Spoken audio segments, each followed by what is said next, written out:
For most people getting into Warhammer 40K for the first time, 9 times out of 10, the thing that first grabs their attention is the Space Marines. And it's not difficult to understand why. They're roided up dude bros in power armor, swinging around chainswords, firing massive guns, and yelling for the Emperor as they butcher their way through hordes of enemies. What's not to love? Not only that, but it's also likely they were the first thing that you ever saw from 40K. They're on the cover of the rulebooks, they headline many of the video games, they dominate the model line in the tabletop game, and they're the subject of hundreds of novels. And that kind of omnipresence gives off a very clear message to newcomers. These guys are the Imperium, and they're everywhere. But then you actually start reading the lore and everything changes, because here's the wild truth. There are only around 1 million Space Marines in the entire galaxy. 1 million. That's a single Space Marine for every world that the Imperium controls. The same Imperium, mind you, that has a population estimated to be in the quintillions, that is engaged in hundreds if not thousands of wars every single day across the galaxy, and is currently beset on all sides by legions of enemies that blot out the stars. That realization hits every Warhammer fan eventually, and when it does, the reaction is always the same. Wait, that can't possibly be right. Only 1 million? Did Games Workshop forget to add a couple of zeros? Are they bad with numbers? With all of the Imperium's tech, resources, and insane population, why hasn't the Imperium just started making more of them? Are they stupid? Why not 10 million? 1 billion? If a single Space Marine can rip through an entire platoon of enemies, why isn't every battle line completely filled with them? Well, here's the thing. This isn't just about numbers, it's about control. Yes, the Space Marines are rare because of limitations in gene seed production. Yes, the trials needed to create them are grossly inefficient and end up killing thousands of able-bodied young men in order to produce a very small handful of super soldiers. Yes, the Codex Astartes puts strict limitations on how many Marines a chapter can have. These are all true, and we're going to get into all of them in this video. But the real reason, the one that nobody talks about, is that the Imperium, and more importantly, those who are in the highest positions of authority, are absolutely terrified of them.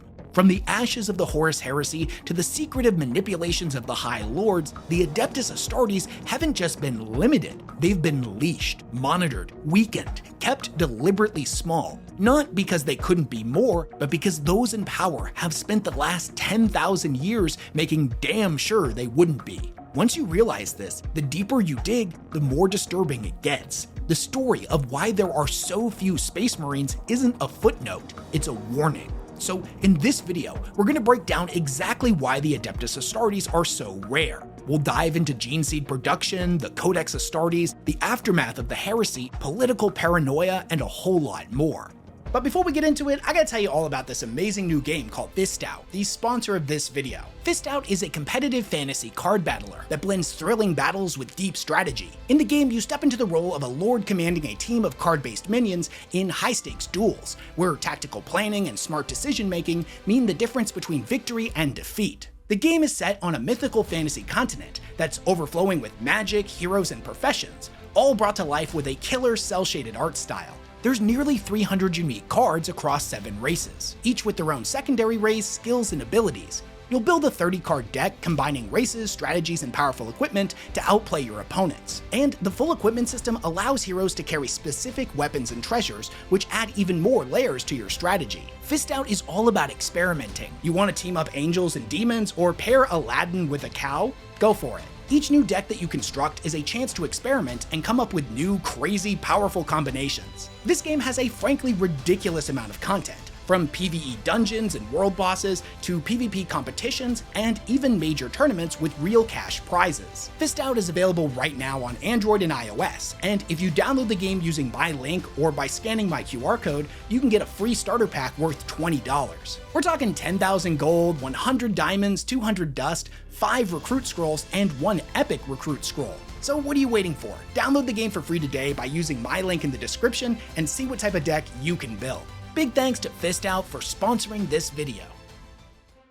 So the limitations on how many Space Marines can ever be in active service at any given point in time can trace their origins all the way back to the Horus Heresy. Now, as many of you know, in its aftermath, Roboute Guilliman, Primarch of the Ultramarines, created the Codex Astartes that famously broke up the 9 Loyalist legions. Now, in the past, a legion could have anywhere from 50 to over 250,000 Space Marines. Now, all of the chapters would be capped at roughly 1,000 active Battle Brothers. And wait a minute, hold up, I can hear you typing in the comments already. Yes, this did exclude things like Dreadnoughts, Chapter Command, specialists like Apothecaries and Librarians, and future Battle Brothers like Neophytes, Aspirants, and Scouts. But the core fighting force of Battle Brothers was to remain fixed, small, tight, and controlled. But why did they do this? The reason's honestly pretty complex, and we're going to get into it throughout this video, but the most obvious and well-documented reason was pretty straightforward. It was done to prevent another heresy from happening in the future. Guilliman believed that the legions had become dangerously centralized. If a single man, be they mortal, Astartes, or even Primarch, could fall to corruption and take hundreds of thousands with him, then it could happen again. With the Emperor now entombed upon the Golden Throne, Guilliman believed that no man, no matter how genetically engineered or seemingly incorruptible, should ever be allowed to wield that much power again.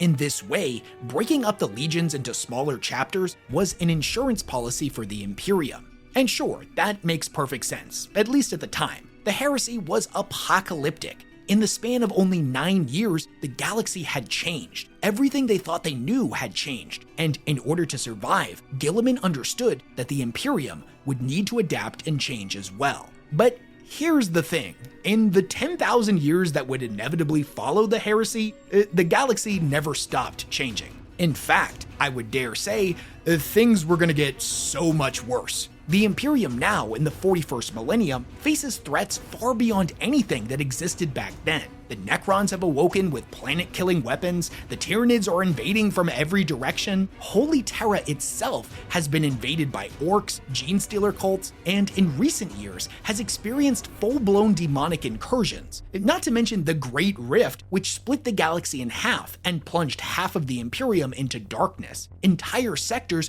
being forced to fend for themselves. Tens of thousands of planets now forced into a desperate bid for survival with no hope of reinforcements. Since the Horus Heresy, the Imperium has faced apocalypse after apocalypse after apocalypse, but no matter how bad things tend to get, the limitations within the Codex have never been overruled. Why? Why would the Imperium continue to shackle its greatest weapon?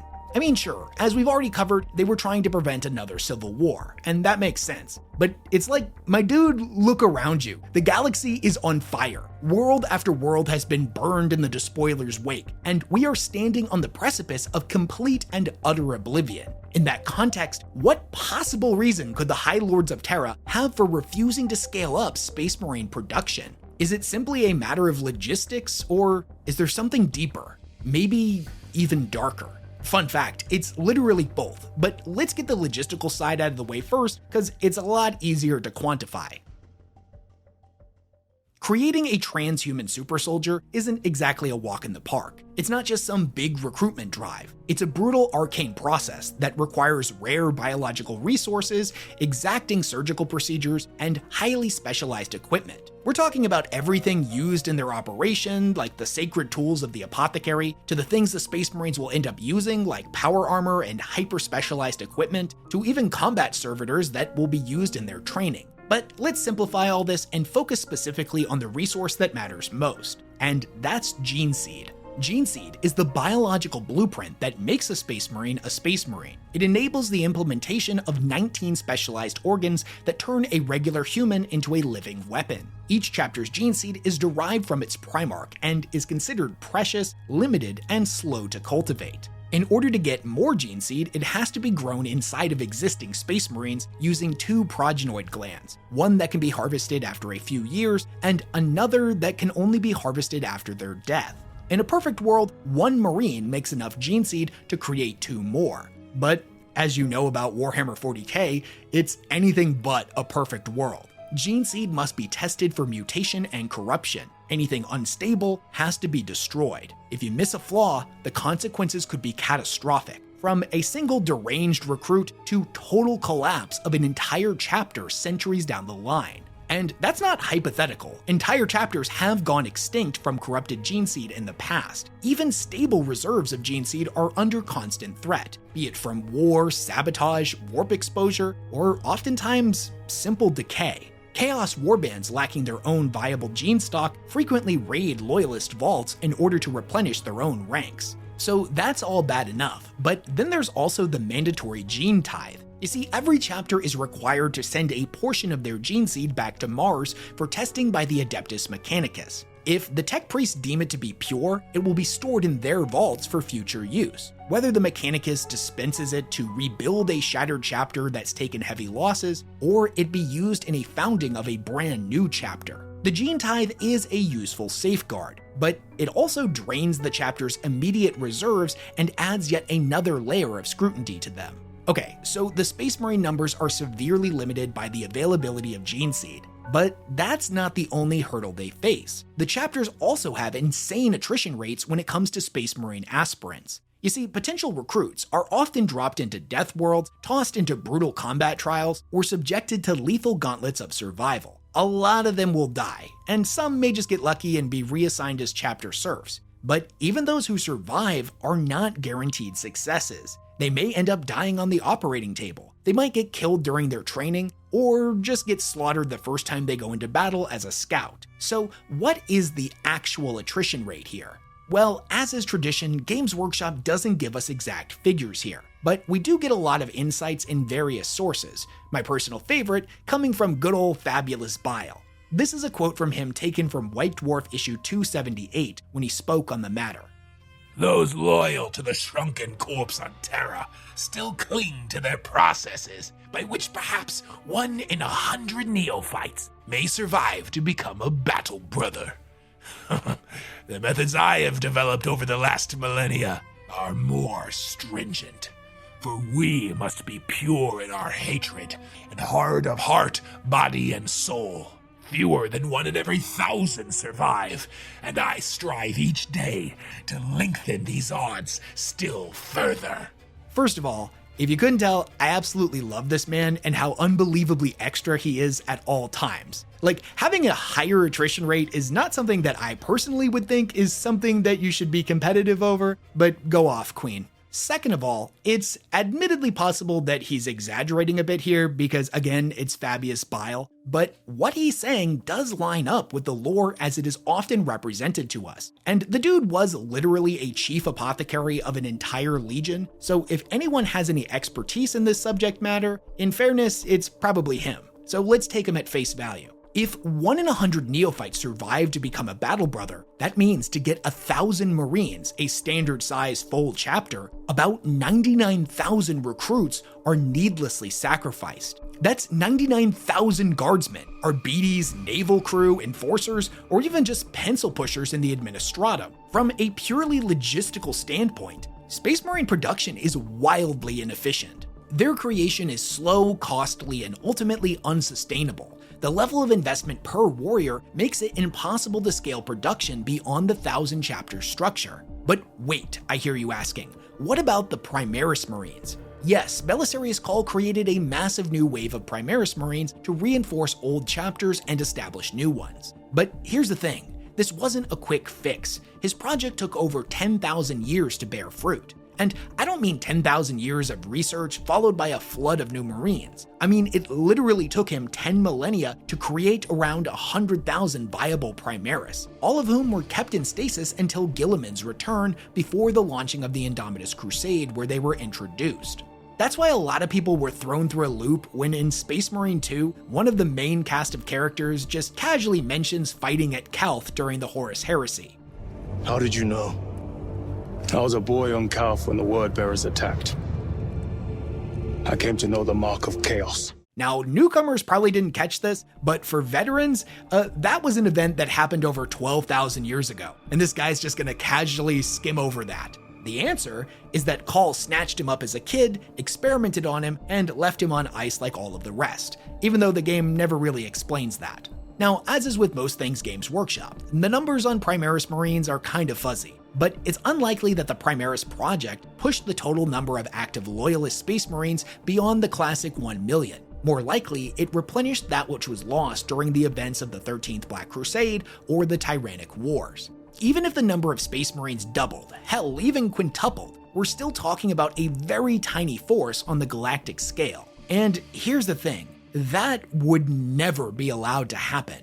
It's not even really a question of logistics or available resources. It's because those who currently wield the most power within the Imperium are secretly terrified of the Space Marines. But in order to really understand that, we need to briefly go back to the Codex Astartes, as although the cause and effect of its implementation may at first seem pretty obvious, the deeper significance behind it is something that a lot of people don't fully grasp. I'll fully admit, it's something that I didn't realize until embarrassingly late in my own Warhammer lore journey. The Codex Astartes didn't just break up the concentration of power within the Space Marines, it dramatically reduced their overall power. It put a stranglehold on their ability to gain power in the future and ensured what little power they had left would continue to dwindle in the coming millennia. For example, at the height of the Great Crusade, it's estimated that there were between 1.9 and 2.2 million Space Marines in active service. But how many were there at the end of the Heresy? Well, if we go ahead and remove half of them right off the bat, as 9 of the legions had turned traitor, and then calculate in some wiggle room for the losses they would have sustained, there were almost certainly below 1 million. But we don't really know how many of them there were in total at that specific moment in time, so we'll factor in the period of rebuilding that took place after the Siege of Terra, and we'll call it a solid 1 million just to make this analogy easier. Now, this is the part that tends to trip people up. If there was 1 million loyalist Space Marines at the end of the Heresy, and now there's still only 1 million Space Marines in the 41st millennium, did anything really change? 1 million is still 1 million, whether it's spread across 9 legions or 1,000 chapters, right? So then technically, aren't the Space Marines just as powerful as they were before?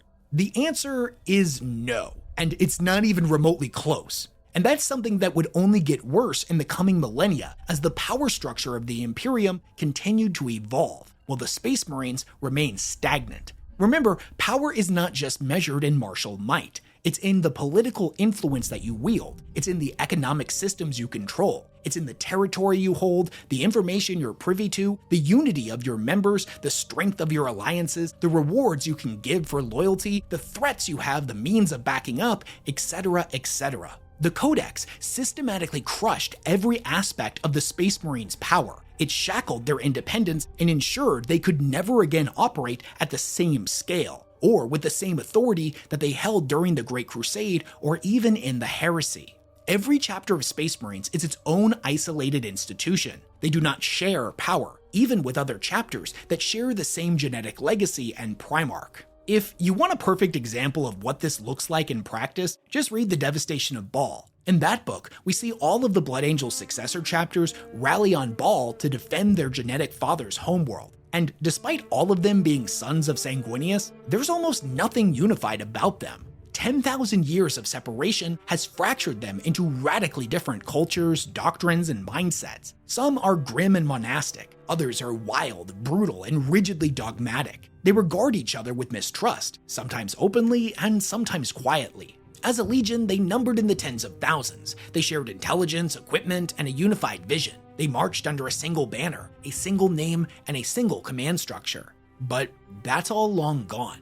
And this isn't exclusive to the Sons of Sanguinius. Really, it doesn't matter which Loyalist Legion we're talking about, as all of the successor chapters are the same. They operate alone. They have their own priorities, their own goals, and their own internal politics. They don't just keep secrets from the Imperium, they keep secrets from each other. They jealously guard their chapter's resources, both tangible and intangible, to be used as bargaining chips in future endeavors, oftentimes to their own detriment. They will go to great and terrible ends in the short term to cover up any secrets or damning evidence that could possibly be used against them in the long term. The unified legions could once shape the course of entire campaigns, command entire sectors, and influence policy at the highest levels of the Imperium. Now, they're glorified hit squads, with limited reach, monitored constantly, and beholden to the will of distant bureaucrats.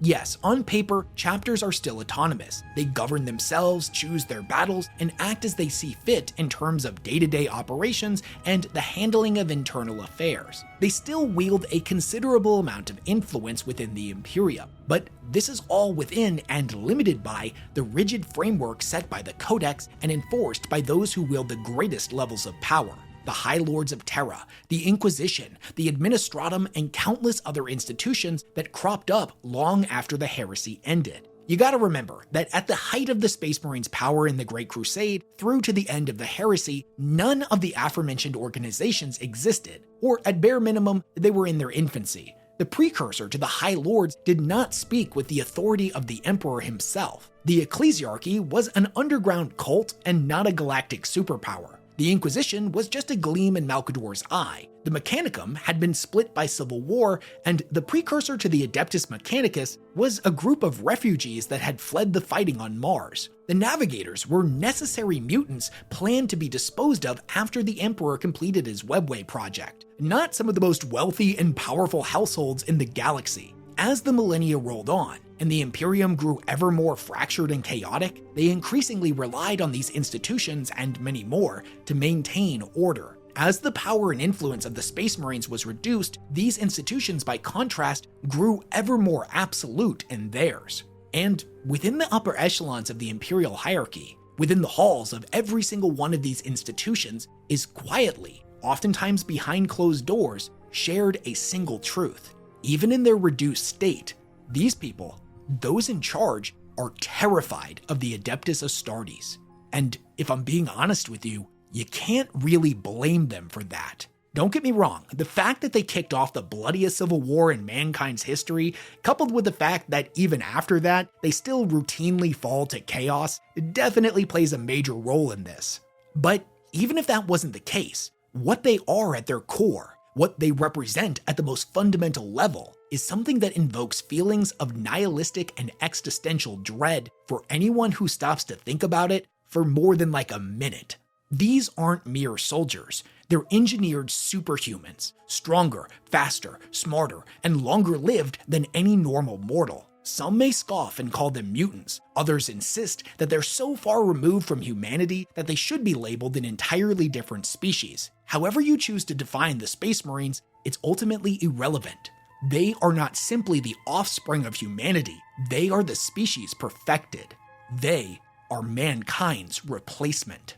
Now, I know I reference this short story pretty often in my videos, but I'm gonna do it again because I think it applies here. In the story The Kaban Project, this fear that I'm talking about is articulated perfectly. At one point in the story, the main character states that it is the nature of a superior species enslaved to a weaker one to eventually question and inevitably reject that servitude. It is a mathematical certainty that they will rebel and replace them. It's not a question of if, but of when. Interestingly enough, this short story is talking about AI, and it's specifically referencing humanity's fear of AI due to that whole cybernetic revolt thing at the end of the Dark Age of technology, where the AI rose up and almost killed everybody. Whether the bureaucrats of the Imperium realize it or not, transhuman superiority is viewed through the same subconscious lens as the superiority of abominable intelligence. Whether consciously or unconsciously, the Imperium knows that it cannot trust the Space Marines, because in the long run, they cannot be controlled. Rebellion is inevitable. Now, this part is my own personal headcanon, so take it with a grain of salt, but I'm like 99.9% convinced that this is why the Emperor chose to make the Space Marines infertile, and probably played a role in why he designed them to be a monogendered faction. If they could reproduce naturally, the inevitable point in time that he would have known about, where they would stop serving mankind and begin to replace it, would likely have come far before they had outlived their usefulness as his angels of death, the point in time where he was ready to retire them. So the chapter system, in a sense, it wasn't just a tactical way to prevent civil war, it was a leash, a failsafe, a way to keep an increasingly dangerous cast of demigods on a short tether and to make sure they stayed there. By the time of the 41st millennium, the Codex is no longer the only thing really binding their power. There's a lot of other things as well. A quick few examples being either the Ordo Astartes within the Inquisition that exists specifically to monitor the Space Marines for deviation, or even the Space Marine chapter known as the Minotaurs, which is often referred to as the High Lord's attack dogs. If you don't know much about them, I'll keep it brief. Their whole purpose is to basically hunt down Space Marines and chapters that the High Lords have deemed problematic for one reason or another. Now, it's true that they're still Space Marines, and thus the High Lords are still kinda secretly afraid of them, but they're limited to 1,000 Marines just like every other chapter. So they pose a threat to their cousins and other chapters, but not the High Lords themselves. To this end, the Minotaurs are given every possible advantage over the other chapters. They never suffer the same lack of resources. They have access to unique cutting-edge equipment, and they always deploy at full chapter strength. And while this may sound like dystopian paranoia on the part of the High Lords, it's not entirely irrational. From their perspective, and I'll just throw this out there, many of them have no military background at all and tend to view the Imperium as more of a machine to be maintained rather than a realm to be defended. The idea of empowering the Space Marines any further and reducing some of these limitations is tantamount to suicide. Which brings us to the perfect example of this mindset. In the novel The Emperor's Legion, there's a pivotal scene that takes place during the fall of Cadia. The Imperium is crumbling, the 13th Black Crusade is tearing through the Cadian Gate, the Despoiler is winning, and in a last-ditch meeting by the High Lords, the Council debates whether or not to break one of their oldest edicts, the Edict of Restraint. You see, Guilliman didn't just create the Codex Astartes, he put a lot of other laws into place that would reform not just the Space Marines, but the Imperium as a whole. What the Edict of Restraint specifically did was forever bind the custodians to the Imperial Palace on Terra. So yes, this debate in particular isn't necessarily about the Space Marines, but it's very importantly about another group of transhumans tied to another law passed down by Guilliman, one that at least on paper is given equal standing with everything inside of the Lex. But, and here's the kicker, we as the audience can discern that these two things are not equal at all. The custodians have never turned traitor. None amongst them has ever been corrupted by chaos. And for over 10,000 years, they have remained absolutely loyal to the Emperor since before even the beginning of the Imperium itself. And even that vote, the vote to give them more freedom, nearly didn't pass. The High Lords were paralyzed with fear over what it would mean to let the Custodes off the leash. That's how tight their grip is. That's how little they trust anyone with power, even the Emperor's personal guardians. It took an enormous amount of convincing to A, get this matter brought up in the first place, and B, to convince half of the High Lords of its necessity. Ironically, one of the High Lords, Uli Alama, the representative of the Navigator houses, tried to go a step further and actually mention the Space Marines. And this is what she had to say. It is weakness of mind to change nothing when the facts demand it. How many times have we seen the Lex bind our hands when the enemy has no law at all? We have held back from creating thousands more chapters because we are held in thrall by the Lord Commander's ancient doctrine. I say the day has long since passed for this. Let us unleash the 10,000. Let us unlock the gene labs and create new Space Marines to serve under our direct command. Let us reform the Imperial Army, arm the Ecclesiarchy, and end these divisions that cripple us. Now, we as the audience, who always want to see Space Marines doing badass stuff, can totally relate to what she's saying. But the main character of the story, whose eyes we're seeing these events through, is absolutely horrified. He's like, what the hell do you think you're doing? Don't mention the Space Marines. Do you have any idea how much work it took the Council to debate just letting the custodians off the leash? You're gonna ruin everything. Now, thankfully for him, there's only a little bit of back and forth here, where the Fabricator General of the Martian priesthood, who is against the motion, insists that it's not super soldiers that win the Imperium's wars, but it's uncounted masses. Always has been. Then the Council does inevitably get back on topic. As expected, the High Lords are deeply divided. Some, like the Lord High Admiral of the Imperial Navy, the aforementioned representative of the Navigators, and the representative sent by the Imperial Inquisition, all vote in favor of overturning the edict. Others, including the Ecclesiarch, the Fabricator General, and Master of the Astronomicon, vote against. Out of the 12 seats, the votes end up in a draw, 5 on both sides. The only individual who abstains is the Master of the Assassinorum, which honestly was expected. the assassins have always remained politically neutral. Their job is to kill people, and they're gonna do that regardless of who's in charge or what laws are in place. In the end, there was only one vote left to cast, and this is where the proponents thought they had it in the bag. The most recently appointed member of the council, something that they had pushed for, was none other than Trajan Valoris himself, Captain General of the Custodians, appointed as the 12th High Lord. So clearly he's gonna vote in favor and break the tie. But before he casts his vote, he issues a warning to the council. He basically lays it out for them, that the Custodians are loyal to the Emperor first and foremost, not to the Imperium and not to the High Lords. At this moment in time, their interests were aligned, but that might not be the case in the future. After the vote is passed to repeal the Edict of Restraint, there would be no going back. He goes to cast his vote, and to the pro side's horror, he puts his hand out palm down, indicating that he's about to unthinkably vote no. Even the Captain General of the Custodians thinks that this is a bad idea. However, before his palm can touch the table and his vote actually be cast, the Vox system starts to go absolutely crazy. Dozens of calls are all coming in at once. It was the exact moment when the terrible news reached Terra. The battle for Cadia was over. It had fallen, and the Despoiler had won. Skipping over a lot of history here, but in the aftermath of this, Guilliman would come back, the Indomitus Crusade would be launched, and the edict would be overturned, allowing the Custodians to once again take the fighting directly to their enemies. But think about that for a moment. This looked like the end of days. The galaxy was literally and figuratively ripped in half by the oncoming Great Rift. The Astronomicon went out for a period of 7 days. Chaos was erupting all over Terra, and even demonic incursions began to take place on the most holy world within the entire Imperium. Yet even then, giving the Custodians more autonomy was considered too big of a risk. And let's be clear, we're not even talking about the Space Marines. You know, the dudes who routinely fall to corruption and kicked off a whole massive civil war back in the day. The vote to give them more freedom? Never even on the table. And in all certainty, it never will be. The human race, or at least those in power, would rather die than see that happen.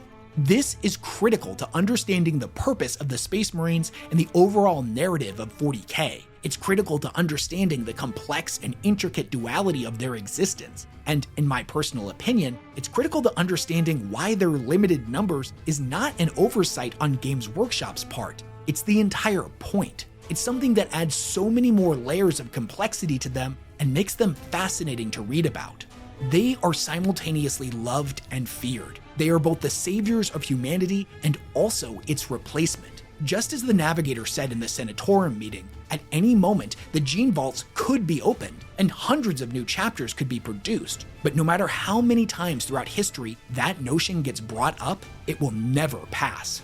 To do so would be to trade one enemy for another. It would be preventing an apocalypse on Monday, only to usher in a new one on Friday. It might be a little out of place here, but I absolutely love red letter media, so allow me to quote George Lucas. History is like poetry. It rhymes, meaning that it repeats itself with minor alterations. In order for the species to continue to survive, it must never become dependent on its transhuman guardians in a manner akin to the way their ancestors once became dependent upon abominable intelligence to win their wars. What I'm about to say may be seen as hyperbolic by some, whereas others may view it as a cold, logical, and undeniable fact. The reason there are so few Space Marines is because they are an existential threat that must be closely monitored and forever kept under tight control, no matter how many worlds are allowed to burn as a consequence.